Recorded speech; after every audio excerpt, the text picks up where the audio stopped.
Once you walk the spiritual path, this question and this struggle of how much of spiritual process should I do and how much of whatever is called as life I should do.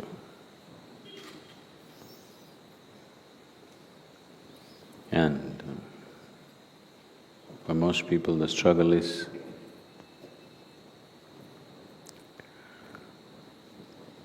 when they're involved in their day-to-day materialistic functions of life, they will long for the spiritual process. If you give them a spiritual process, they will long to go back to their materialistic way of life. So how much of what or how should I do these two things? You should do your materialistic life. When we say materialistic,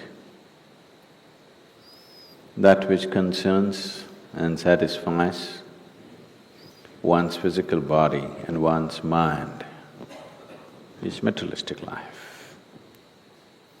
It's not right to divide this, but anyway, invariably people divide it.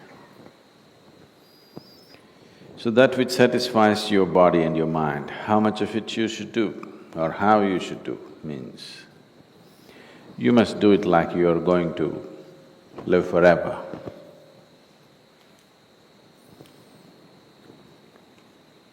How much or how I should do my spiritual process, you must do it like today is your last day.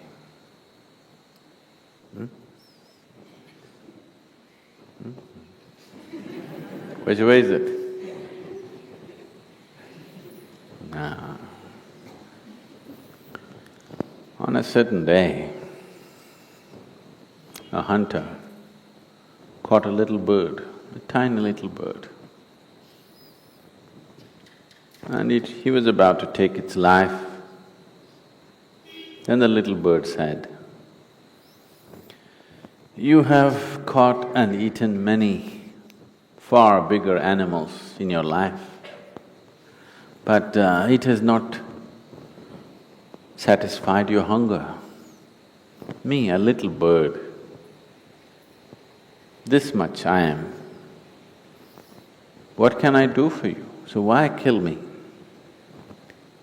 If you allow me to live, I'll give you 3 invaluable teachings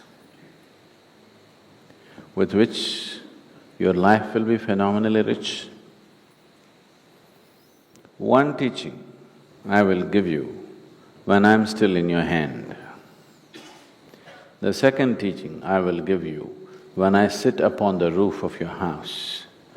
The third teaching I'll give you when I sit on top of that tree." Then the hunter thought about it, looked at this little bird. It doesn't even work as an appetizer, too small. So he said, "Okay, give me the teaching." The first teaching that the bird gave is, does not matter who, whatever pronouncements they make, don't ever believe it.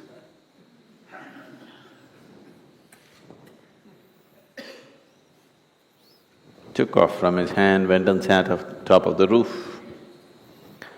And then he said, "You fool, you let me go. Do you know who I am? Within my belly, I have a diamond which weighs 5 ounces. Then the man started wailing about his misfortune. "Oh, such a huge diamond, I let it go. What a fool I am." Then the bird said, "You are definitely a fool.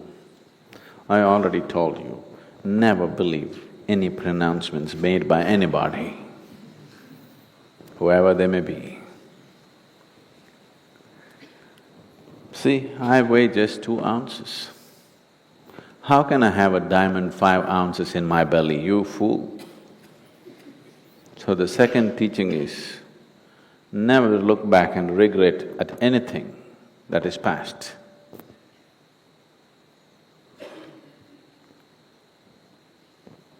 And then flew and went and sat on top of the bird.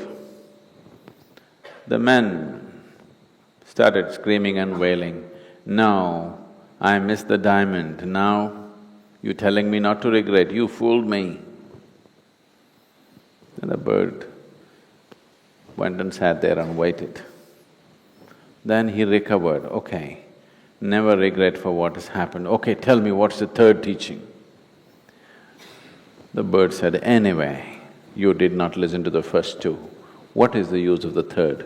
Never waste your energies and wisdom upon those who don't listen. That's the third teaching, and flew away. Now, whatever I say,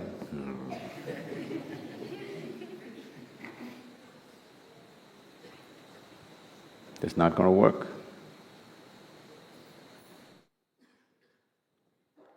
Now, your materialistic life, you must live it as if you're going to die today. Your spiritual life, you must do it that you are eternal, not the other way around. Don't say this to everything. No, Sadhguru, whatever you say. That's not true. If that is really true, that you have become like this, that there is no value for reason in your life. You have become a devotee and there is no value for reason, then all these teachings no good, don't bother, just…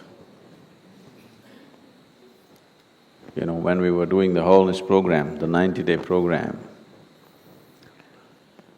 this is a place where we went about exploring and revealing various aspects of life which they had never thought was possible. As we went by, every time I ask a question and ask yes or no. After some time, some of them at least, their logic was completely defeated. They said, there's no point, Sadhguru, we saying yes, no, no good. We're yes and yes. When I came one day, they had written on a big board, Sadhguru, yes and yes.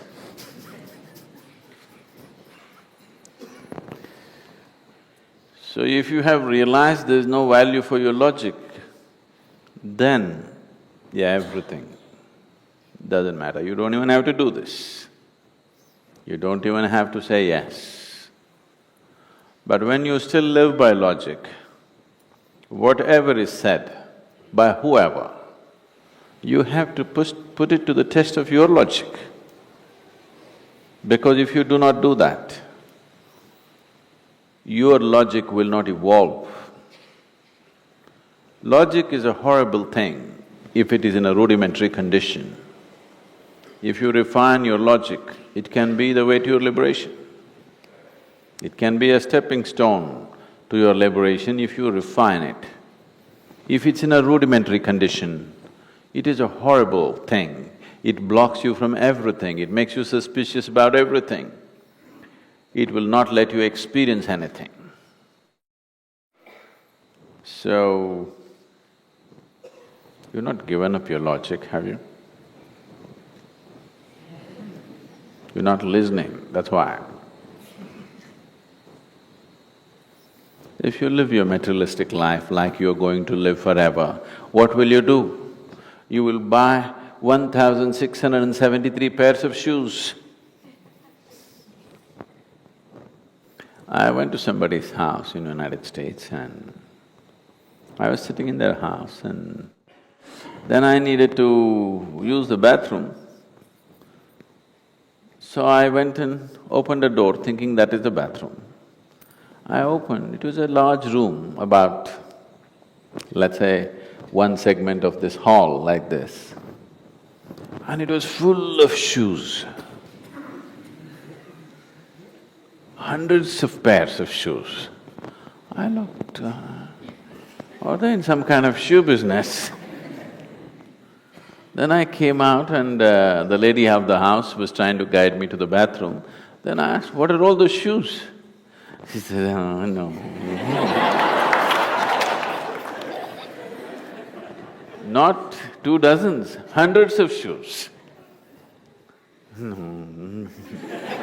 I'm buying shoes for 12 lifetimes I've bought and kept, just in case when I come back.